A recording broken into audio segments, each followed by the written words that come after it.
의원님 질의해 주십시오. 예, 구로울의 윤건영입니다. 최상목 대행께 여쭙겠습니다. 네. 대행께서는 비상계엄에 반대했다. 그리고 사퇴까지 그 자리에서 입장을 밝혔다라고 말씀하신 바 있습니다. 그게 당연한 거라고 생각을 하고요. 여쭤볼게요. 왜 그 자리에서 대통령의 바지가랑이라도 붙잡고 나를 밟고 가라. 이건 안 된다. 11분이 국무위원이 그렇게 하지 못했습니까? 네, 한마디로 말씀드리면은 그 부분은 사후적으로 너무 짧은 순간이긴 했습니다만 나중에 그렇게라도 했어야 된다는 생각을 총리님을 포함해서 많은 국민들이 생각을 했습니다. 얼마 전에 이 자리에서 하는 총재께서 대통령의 그릇된 행위, 비상계엄 선포를 인해서 수조 원의 경제적 손실이 있다고 발언을 하셨습니다. 네.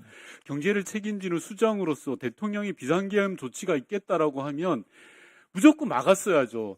나를 밟고 가라. 나를 죽여놓고 가라. 왜 그 말을 못하고 사후적으로 지금 와서 후회한다고 하십니까? 네, 그런 부분에 대해서는 국민의 한 사람으로서 송구스럽게 생각합니다. PPT 봐주십시오. 윤석열 대통령의 말들입니다. 계엄군이 국회 유리창을 깬 건 군중을 막기 위한 목적이다라고 이야기하십니다. 이게 타당한 주장이라고 생각하십니까?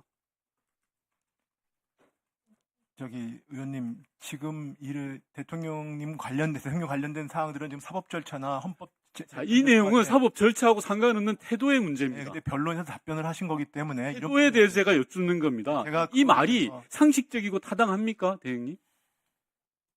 제가 답변이 어려울 것 같습니다. 좋습니다. 대행께 전달한 쪽지를 나중에 언론에서 봤을 뿐이다라고도 이야기했습니다. 아까 말씀하고 여러분들 질의했지만 지시 형태의 문안입니다. 이게 가능합니까? 그래서 그건 저는 제 기억에 따라서 말씀을 드린 겁니다. 최 대행 개인의 의견을 묻는 겁니다. 대통령이 이 내용을 모른다라는 게 사실에 부합합니까? 의원님, 지금 좋습니다. 마지막으로 군이 부당한 지시를 안 따를 거라는 전제하에 비상계엄을 선포했다라고 윤석열 씨가 이야기합니다. 이런 비상계엄이 존재합니까?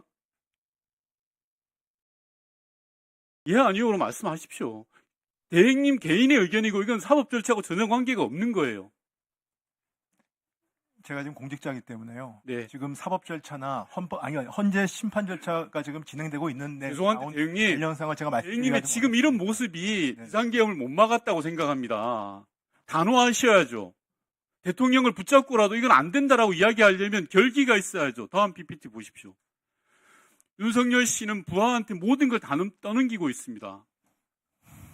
박종근 특전사령관 발언에 따르면 자체 판단해서 저는 복귀했다고 하고요. 대통령이 끌어내라고 한 게 맞다고 하는데 윤석열 씨만 아니라고 합니다. 부하들에게 책임을 다 떠넘기고 있어요. 이게 태도입니다. 피의자 윤석열의 태도예요. 지금은 최 대행께서 대통령 권한 대행입니다. 윤석열 정부를 대표하는 거예요. 보다 단호하고 결의 있게 나서야 됩니다. 치안정감 인사 관련해서 여쭙겠습니다. 혹시 경찰 치안정감 인사와 관련해서 용산과 협의한 적이 있습니까? 용산과 대통령실과 협의한 적이 있습니까? 기본적인 인사를 하는 데 있어서의 검증 절차는 검증 말고 인사 내용과 관련해서 내용에 대해서는 협의한 적 없습니다. 치안정감 인사를 누가 하자고 했습니까? 행안부 차관입니까? 행안부 장관 직무대행입니다. 대행이 이야기했습니다. 네. 다음 PPT 봐주십시오. 총경위 인사 공무원은 경찰청장의 추천을 받아서 행안부 장관의 제청으로 국무총리를 거쳐 대통령이 임명한다고 되어 있습니다. 모두 직무대행입니다. 이게 가당치한 인사입니까? 인사가 그런 부분이 모습은 그렇지만 그렇기 때문에 더더욱 제가 아까 말씀드린 것처럼 모든 부처가 다 이런 부처가 많이 있습니다. 네, 그래서 국정 안정이라든지 치안 공백 이런 측면에서 저희가 정무직이 아닌 인사를 하자 장관들끼리 얘기를 해서 정무직이 아닌 인사 충분히 가능합니다. 그런데 치안 정감은 경찰청 넘버 2예요. 경찰청 넘버 2를 이렇게 합니까? 대행의 추천을 받아서 합니까? 정무직은 아닌 걸로 알고 있습니다. 정무직은 아닌 걸로 알고 있습니다. 그런 식의 생각에서 각 부처가 지금 하고 있어서 행안부에서. 자, 그러면 다른 부처도 인사하실 겁니까, 최 대행님? 다른 부처도 지금 1급 인사하고 있습니다. 예. 네. 1급 인사 말고요. 다른 차관급 인사 아니, 사실상 저는 정무직 인사는 말씀을 드리지 맞습니다. 않았습니다. 네. 그러면 제가 왜 문제를 삼냐면 치안정감 이번에 승진한 사람을 서울청장으로 오늘 오후에 발표한다, 임명하겠다, 경찰위원회를 개최해서 라는 이야기가 들립니다. 서울청장은 단순한 일반직이 아닙니다. 잘 아시잖아요. 사실상 정무직입니다. 경찰의 수장이에요. 경찰청장이 없는데. 이런 인사가 가능합니까? 그리고 앞서 말씀드린 것처럼 행안부 장관과 경찰청장 비상계엄 당일날 연락을 많이 했던 사람이에요. 그리고 비상계엄의 동조자로 의심을 받고 있고 수사 대상이에요. 그런 사람한테 승진을 시켜서 서울청장을 맡긴다? 현실이 맞습니까? 제가 뭐 구체적인 인사 내용에 대해서는 제가 정확히 말씀드릴 수는 없는 것 같고요. 아까 말씀드린 것처럼 뭐 의원님께 지적하실 수 있을 것 같긴 한데 제가 드리는 말씀은 지금 서울청장이 공석이라는 것 자체의 문제의식은 없으십니까? 그러니까 저희는 그 부분에 대해서 서울청장이 만약에 문제가 있으면요, 치안정감을 보직을 이동을 하면 되죠. 대한민국의 치안정감이 한 명 바뀝니까?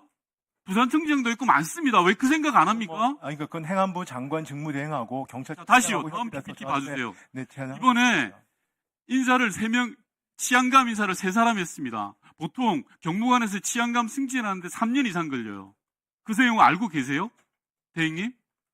제가 정확히 모릅니다. 모르면서 그럼 이런 인사를 하십니까? 이 사람들 다 1년 만에 다 됐습니다. 그런데 이 3사람 중에 2사람이 용산 출신이에요.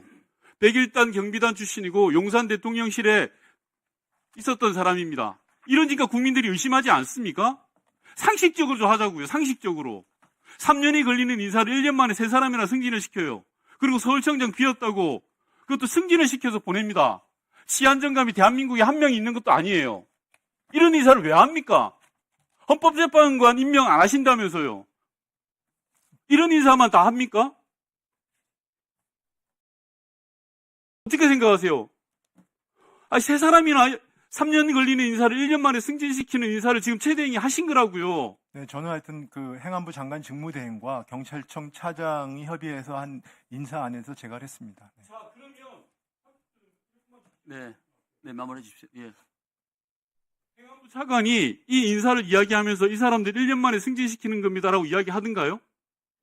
그런 구체적인 얘기는 못 들었습니다. 그런 인사 보고도 안 받고 승진을 시키면 어떡합니까? 경찰 인사를. 자, 그리고 조금 전에 말씀드렸던 치안 정감 승진자. 옆에서 가르쳐 주지 마세요. 문재인 정부에 대해서는 제가 정진석 정인보다 더 잘합니다. 치안 정감으로 승진시킨 자도 마찬가지입니다. 윤석열 정부 들어서 벼락 출세한 사람이에요. 소위 말해서 대표적 친윤 인사입니다. 그런 인사를 정상적인 인사라면 마음대로 하십시오. 그건 정권 잡은 사람들이 권한입니다. 하지만 지금 대통령이 탄핵당했어요. 탄핵 심판을 받고 있습니다.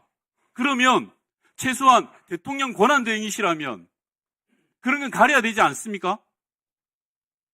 대통령실에 근무했다고 3년 걸리는 인사를 1년 만에 다 합니까? 정상적 시기가 아니잖아요. 하실 말씀 있으면 하십시오. 네, 제가 뭐 구체적인 인사 사항에 대해서 말씀을 안 드리겠습니다.